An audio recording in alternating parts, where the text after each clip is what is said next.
YouTube channel इस gold classes पर spoken English का ये तीसरा दिन होने वाला है।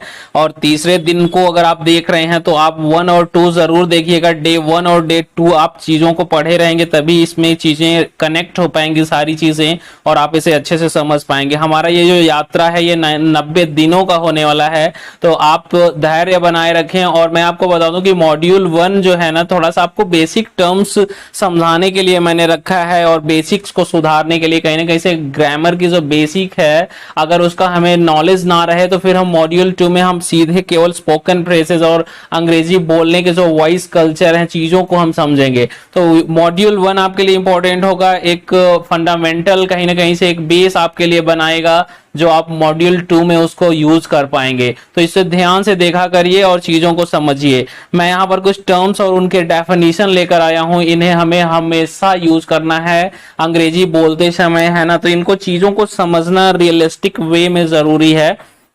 तो मैं आपको कुछ चीजें समझाऊंगा, जिसे वीडियो तक अंत तक जरूर देखिए, क्योंकि चीजें अगर छूट जाती हैं तो कहीं ना कहीं से ये जो हमारा जो मिशन है ना ऑन अ 90 डेज जर्नी, कहीं ना कहीं से कंप्लीट होने में थोड़ा सा हो सकता है। तो please go till the end, चीजों को अंत तक देखा करिए। कुछ टर्म्स एंड डेफिनेशन मैं लेकर आया हूं, इसको आप पीडीएफ को जरूर डाउनलोड कर लीजिएगा। पीडीएफ आप एक बार टेबल पे रख के पढ़ेंगे चीजें तो ज्यादा समझ में आ जाएंगी। तो मैं आपको बता दूं कि जो पहला टर्म है ना वो लेटर है। मैं आपको बता दूं कोई भी लैंग्वेज अगर आप सीखने जा रहे हैं ना, तो लैंग्वेज की शुरुआत जो है ना, लैंग्वेज हमारी इंग्लिश होगी जो हम सीखने जा रहे हैं। तो लैंग्वेज को समझने के लिए जस्ट हमें ये देखना होता है ना कि लैंग्वेज में बेसिकली हम शुरुआत कहां से करते हैं। तो मैं आपको बता दूं कि पिछले मैंने पीडीएफ में आपको दे रखा था कि लैंग्वेज की एक लिखने की और एक स्पोकन फॉर्म होती है, जिसे आप बोल सकते हैं और उसे लिख भी सकते हैं ना। तो लिखने के लिए और बोलने के लिए ही है लैंग्वेज। मतलब हम आपको बता दूं कि लैंग्वेज की अगर हम शुरुआत आज से कर रहे हैं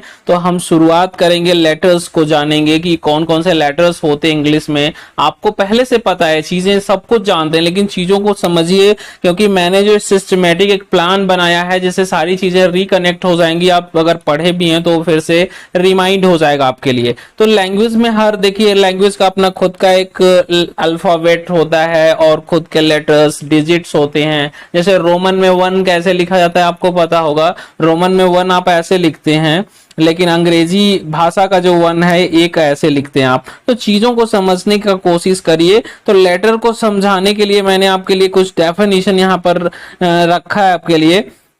लेटर को हिंदी में वर्ड है ना, वर्ड या अक्षर कहते हैं। It can be defined as a written or printed sign. देखिए कोई एक चिन्ह ऐसा साइन होता है जो रिप्रेजेंट करता है किसको, एक साउंड को, एक ध्वनि को। अक्सर लेटर की बात जब आती है ना तो वहां पे आपको समझना है कि ये एक ऐसा चिन्ह या प्रतीक है जो एक विशेष प्रकार की ध्वनि के लिए उपयुक्त होता है। जैसे आपको पता है कि यहाँ पर ऐसे लिखा गया तो कोई भी इसे ए पढ़ लेता है, तो ये एक ध्वनि है। ध्वनि मतलब, और इसे ही एक ग्राफिकली ऐसे रिप्रेजेंट किया गया है।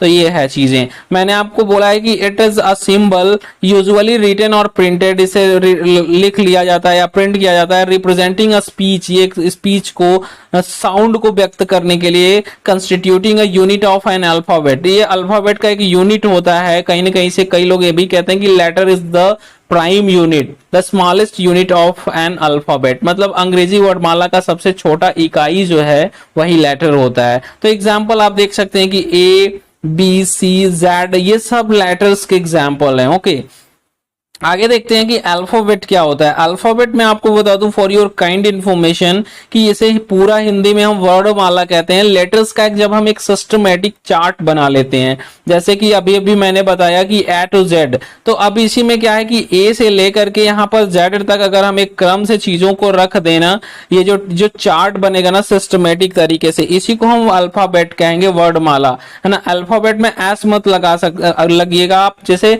अल्फाबेट्स जो होते हैं ना उसके लिए मीनिंग तब भाषा का अर्थ आने लगेगा। अल्फाबेट में एस यूज मत करिएगा। अल्फाबेट्स कभी कभी कॉम्पिटिटिव एग्जाम में पूछा है, अल्फाबेट्स कभी एस नहीं लगा के लिख सकते हो। अल्फाबेट्स अगर लग गया तो फिर वो भाषा का सेंस देता है ना। आगे देखिए, तो अल्फाबेट का मैंने कुछ डेफिनेशन रखा है कलेक्ट करके आपके लिए। It can be defined as a set of letters और सिंबल्स। ये लेटर्स और सिंबल्स का एक सेट होता है जो एक फिक्स्ड ऑर्डर, एक मतलब एक ऑर्डर में रखा जाता है फॉर राइटिंग अ लैंग्वेज। एक भाषा को लिखने के लिए एक सिस्टमेटिक चार्ट बनाया जाता है A to Z इंग्लिश में बात करें पर्टिकुलरली तो यहाँ पे देखिए इंग्लिश अल्फाबेट हैज 26 लेटर्स। ये तो आपको from the very beginning you started your study तभी से मैं आपको बता दूं, आप जानते हो 26 लेटर्स होते हैं। लेकिन थोड़ा सा इसमें मैं यूनिक चीज आपको ये बताऊंगा ना कि लेटर्स को बस इतना ही जान लेना काफी नहीं है, कहीं ना कहीं से वो साउंड है, उन साउंड को कैसे लिखते हैं, बोलते कैसे हैं, ये एक कल्चर होता है, वो चीजों को समझना होता है। ज्यादातर मैंने देखा है ना कि अल्फाबेट्स के जितने लेटर है ना उनका राइट प्रोनाउंसिएशन भी लोग नहीं करते हैं।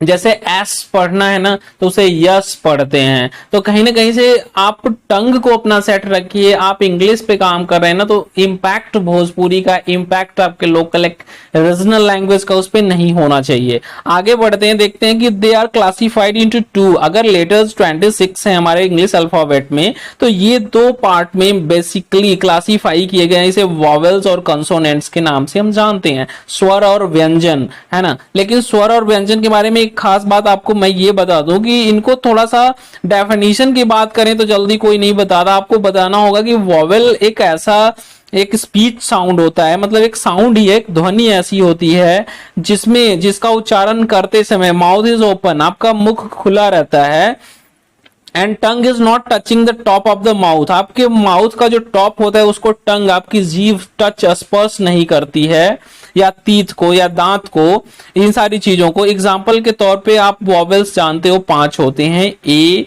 ई, आई, ओ और यू। तो आपको पता है कि वॉवेल्स 5 होते हैं। चलिए कंसोनेंट की भी बात कर लेते हैं। तो इसका मतलब डेफिनेशन जो मैंने बताया कि एक इस प्रकार की ध्वनि होती है जिसमें हमारा माउथ ओपन होता है, जिसमें हमारा जो टंग है वो टच नहीं करता है माउथ के टॉप पोर्शन को या टीथ को, और जो ध्वनि उत्पन्न होती है वो आसानी से आपको ध्वनि बाहर निकलती है बिना किसी टकराव रुकावट के, जैसे कि ए, ई, आई, ओ, यू। आप देख रहे हैं कि मतलब जो एयर का जो फ्लो है ना, जो आपको कहीं ना कहीं से चीजें आप बोल पा रहे हैं विदाउट एनी प्रॉब्लम और एनी, कह सकते हैं कि ऑब्स्ट्रक्शन, स्टॉपेज, है ना, कोई चीजें नहीं है। तो आपको कंसोनेंट्स को समझना है। कंसोनेंट को मैंने कहा है कि मतलब consonant is defined as a speech sound. ये भी एक स्पीच साउंड होता है made by completely or partly stopping the flow of the air. मतलब जब भी हम इनका उच्चारण करते हैं ना तो जो फ्लो ऑफ एयर है, जो हवा जो मुंह से हमारे बाहर निकलती है बोलते समय, ध्वनि उत्पन्न करते समय, उसको कहीं ना कहीं से एक रुकावट अंदर से होती है, चाहे हमारे माउथ ऑर्गेनिज्म में, चाहे हमारे ध्वनि की शैली में, जैसे जिस तरीके से हम बोलते हैं। तो जो फ्लो ऑफ द एयर है ना वो कहीं रुकती है ना, थ्रू द माउथ। और दिया है कि in other words it is a letter, एक लेटर ऑफ एक अल्फाबेट का एक लेटर भी होता है कंसोनेंट, है ना, जो एक रिप्रेजेंट करता है कंसोनेंट साउंड को। फॉर एग्जांपल बी, के, टी, एफ, ये सारी चीजें। ओके, चलिए आगे बढ़ते हैं। हमारा कुछ अगला टर्म जो होगा वो वर्ड होगा। वर्ड को समझिए, जैसे सारी चीजें एक दूसरे से जुड़ी हुई हैं और उसको समझना अगर आप चाहते हैं तो मैं आपके साथ हूं। तो यहां पर देखिए जो वर्ड है ना, वर्ड को अगर आप लेटर को अच्छे से समझ गए तो वर्ड भी आप समझ पाएंगे, है ना। तो यहाँ पे दिया गया है कि लेटर जैसे क्या होता है, एक सबसे छोटी ध्वनि, अंग्रेजी वर्डमाला की सबसे छोटी इकाई। लेकिन अब वर्ड को समझना है तो ग्रुप ऑफ लेटर्स, मतलब group of letters he word कहलाते हैं। लेकिन एक कंडीशन ये है कि उसमें एक मीनिंग जरूर आना चाहिए, यानी ग्रुप ऑफ लेटर्स यहां पर दिया गया है that expresses a particular meaning, जो एक मीनिंग को व्यक्त करे। जैसे एग्जांपल के तौर पे देखिए गुड, पेन और ड्राइव, अगर हम ऐसे लिख दें PTF तो इसका कोई मीनिंग नहीं आ रहा है ना, ये भी तो एक लेटर का कॉम्बिनेशन है ना। तो कहीं ना कहीं से आप चीजों को समझते रहिए। और मैं आपको बता दूं कि ये जो कॉम्बिनेशन है, मीनिंगफुल कॉम्बिनेशन ऑफ लेटर्स, उसी को हम क्या कहते हैं, वर्ड या शब्द कहते हैं अंग्रेजी में ना। तो ये चीजें आप समझ लीजिए कि it is a unit of language which means something and can be spoken और रिटन, है ना। इट इज अ साउंड और लेटर और ग्रुप ऑफ साउंड्स। ये सारी चीजें आप जरूर ध्यान से पढ़िएगा, PDF को डाउनलोड करके इसे प्रिंट भी जरूर करें। चलिए देखते हैं अगला टर्म क्या है। टर्म 4 जो होगा ना, इसे समझ लीजिए, क्योंकि मैं इनकी मदद से ही आगे का अपना यात्रा करूंगा, उसमें आपको साथ में चीजों को समझना होगा। जहां कहीं भी मैं फ्रेज की बात करूंगा तो आप ये ना समझिए कि फ्रेज क्या सर एक टर्म लेकर आए। फ्रेज का मतलब शब्द समूह या वाक्यांश होता है, वाक्य का हिस्सा या शब्दों का एक समूह जो एक पूरे वाक्य के अंदर कहीं भी मिल सकता है आपको, है ना। तो इसका डेफिनेशन मैंने दिया है। जैसे आप पूरा वाक्य लिखते हो ना, तो उसमें देखिए शब्दों का एक ऐसा समूह, अ ग्रुप ऑफ वर्ड्स, है ना, जिसका एक फाइनाइट वर्ब ना हो, मतलब विदाउट अ फाइनाइट वर्ब, ऐसा शब्दों का समूह जिसमें वर्ब देखने को ना मिले और उसका कुछ न कुछ मीनिंग आए, पर्टिकुलर मीनिंग, लेकिन वो पूरा मीनिंग ना दे, है ना। जैसे उदाहरण के तौर पे देखो, in this regard, on a particular day, first of all, इसका कुछ तो अर्थ आपको मिल रहा है, लेकिन ये जब तक वाक्य में इसको रखोगे नहीं, पूरा अर्थ नहीं आएगा। इसीलिए इसे शब्द समूह या वाक्यांश, वाक्य न कह के हम वाक्यांश कहते हैं, मतलब वाक्य का अंश, मतलब वाक्य का कोई हिस्सा या टुकड़ा या शब्दों का समूह जिसका एक अर्थ हो लेकिन पूरा अर्थ ना हो। पूरा अर्थ के लिए आपको पूरा वाक्य लिखना होगा। तो मुझे लगता है कि उम्मीद करता हूं कि फ्रेज भी आप समझ गए होंगे। फ्रेज के लिए मैं आपको स्पोकन इंग्लिश का जो मॉड्यूल 2 होगा ना, उसमें मैं 1000 से ज्यादा फ्रेजेस तैयार कराऊंगा, जिससे आपकी इंग्लिश की जो फ्लुएंसी होगी ना, जो बोलने की जो गति होगी, वो बढ़ पाएगी। जैसे मैं कुछ एग्जांपल दे दूं यहां पर, टू अ ग्रेट एक्सटेंट या टू अ लार्जर एक्सटेंट, ये सारी चीजें कैसे यूज करेंगे, है ना। इन अ नट सेल, अब सारे वर्ड्स आपको लग रहा होगा कि ना ये कहीं ना कहीं से आपको ऑड लग रहा होगा, लेकिन मॉड्यूल 2 में आप इसका एक इफेक्टिव यूज कर पाएंगे। आई एम श्योर कि आप चीजों को समझ पाएंगे। आप सिस्टमेटिकली चलिए, अगला टर्म हम समझने की कोशिश करेंगे विद डेफिनेशन कि क्लॉज क्या होता है। क्लॉज को हिंदी में उपवाक्य कहते हैं। ये शब्दों का एक ऐसा समूह होता है ना, जो वाक्यों का एक हिस्सा बनता है और इसका एक खुद का सब्जेक्ट और खुद का एक प्रेडिकेट होता है। मतलब देखिए, प्रेडिकेट पार्ट में वर्ब भी छिपा होता है। अभी मैंने फ्रेज में बोला वर्ब नहीं होना चाहिए ना, लेकिन इसका एक सब्जेक्ट होना चाहिए और एक फाइनाइट वर्ब भी होना चाहिए। फाइनाइट वर्ब का मतलब ऐसा वर्ब जो अपना रूप बदलता रहे। वर्ब की 5 फॉर्म आप सुने होंगे कि V1 से लेके V5 वो अपना फॉर्म चेंज करता रहता है ना। तो प्रेडिकेट पार्ट में वर्ब होता है, उसी को हम क्लॉज कहते हैं। यहां पर दिया गया कि it is a group of words that includes subject verb, वही बातें लिखी गई हैं। देखिए, when it rained she went outside, अगर दोनों को जोड़ दें तो कहीं ना कहीं से ये एक क्लॉज है, ये भी एक क्लॉज है ना। तो अब भी ये क्लॉज को आप समझ चुके होंगे कि वाक्य जैसा ही होता है, लेकिन वाक्य में ये आपको वाक्य का हिस्सा ही बनता है। मतलब कि वाक्य को बड़ा करने के लिए हम क्लॉजेस यूज करते हैं। जैसे अगर हम कहें I don't know where she lives, मैं नहीं जानता हूं कि वह कहां रहती है, मैंने आई डू नॉट नो को वेयर सी लिव्स से जोड़ दिया, है ना। तो इसमें वेयर शब्द जोड़ने का काम किया, तो सी लिव्स भी एक वाक्य है।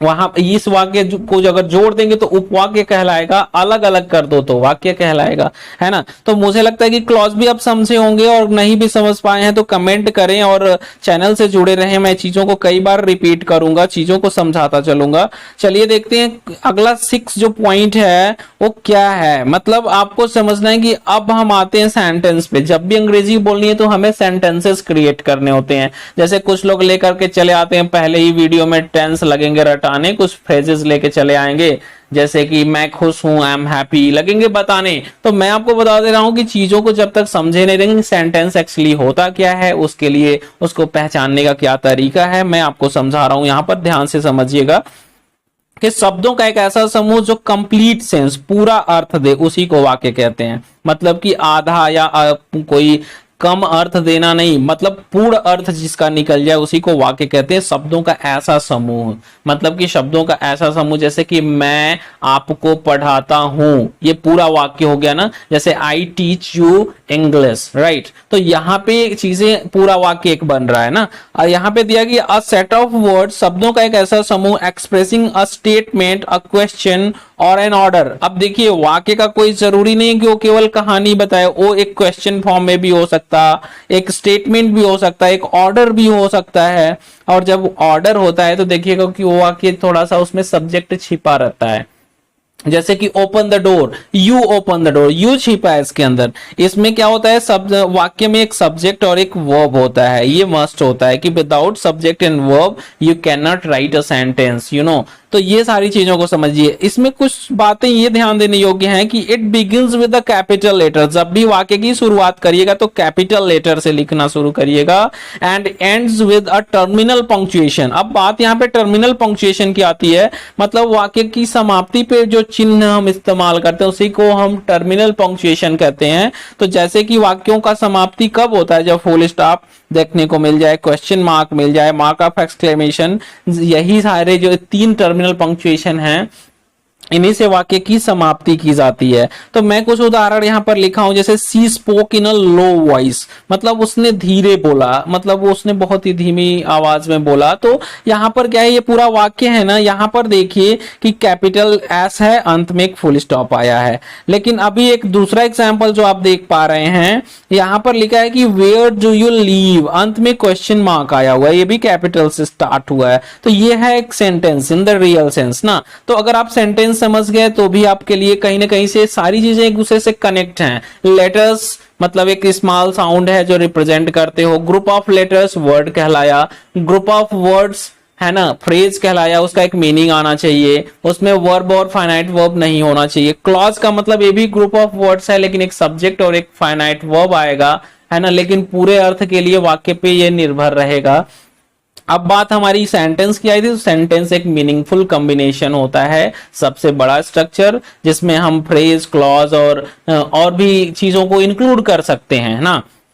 थोड़ा समझिएगा, जैसे मान लीजिए अगर इतना बड़ा टर्म, अगर इसको मैंने नाम रख दिया कि ये सेंटेंस है ना, तो इस सेंटेंस के अंदर आपको क्लॉज देखने को मिल सकता है, फ्रेज देखने को मिल सकता है, वर्ड्स भी ढेर सारे हो जाएंगे, कुछ पंक्चुएशन मार्क्स, चिन्ह, ये कॉमा, फुल स्टॉप, ये सब मिल करके तो पूरा एक वाक्य बनता है ना। तो कभी भी देखिएगा क्लॉज, फ्रेज और वर्ड्स ये छोटे छोटे स्ट्रक्चर हैं और सेंटेंस सबसे बड़ा स्ट्रक्चर है। जो हमारा टारगेट है, सेंटेंस को लिखना है हमें और बोलना भी है। मैं आपको कई बार बोल चुका हूं कि मेरा जो टारगेट है, आपको लिखना, पढ़ना, बोलना और मतलब स्पीकिंग चारों कराना है। तो LSRW कराना है, लिसनिंग, स्पीकिंग, रीडिंग और राइटिंग। तो आप बने रहिए चैनल पर और 90 डेज की जर्नी पर रहिए मेरे साथ। उम्मीद करता हूं कि चीजों को आप समझ पा रहे होंगे और जरूर कमेंट करके बताया करें चीजों को, जहां से आपको चीजें ना समझ में आ रही हो।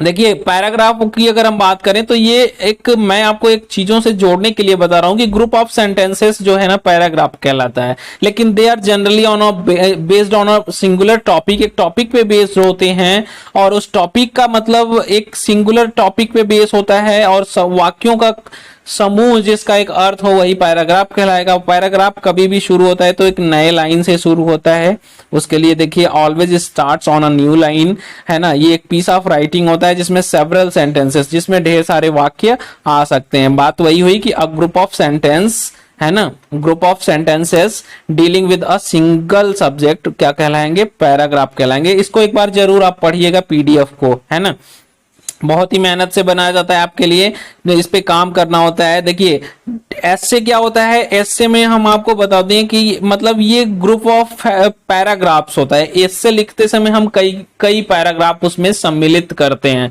तो पैराग्राफ से मिलकर के एस्से बनता है, निबंध अक्सर परीक्षा में लिखने को कहा जाता है। तो देखिए बेसिक टर्म्स मैं जिस तरीके से आपको समझा रहा हूं उसी तरीके से समझिए, रिलीजियसली फॉलो करिए 90 डेज का ये यात्रा और इसमें बने रहिए मेरे साथ। मुझे पता है कि in which direction I have to take you to, है ना, और मैं जानता हूं कि कैसे आपको पढ़ाना है। पहले module 1 basics of English grammar का है, module 2 will be based on spoken English, spoken phrases, day to day life में कॉमनली यूज्ड फ्रेजेस में कैसे यूज करना होगा ये सिखाऊंगा, है ना। तो मैं अभी मोड 1 में चल रहा हूं, मॉड्यूल 1 में, और आपको करना है बस सिस्टमैटिक वे में चीजों की स्टडी। और अगर आप चीजों को नहीं समझ पा रहे हैं तो जरूर कमेंट करके बताएं। मिलते हैं नए वीडियो में डे 4 ऑफ स्पोकन इंग्लिश में। आप सभी को धन्यवाद, thank you so much for watching me.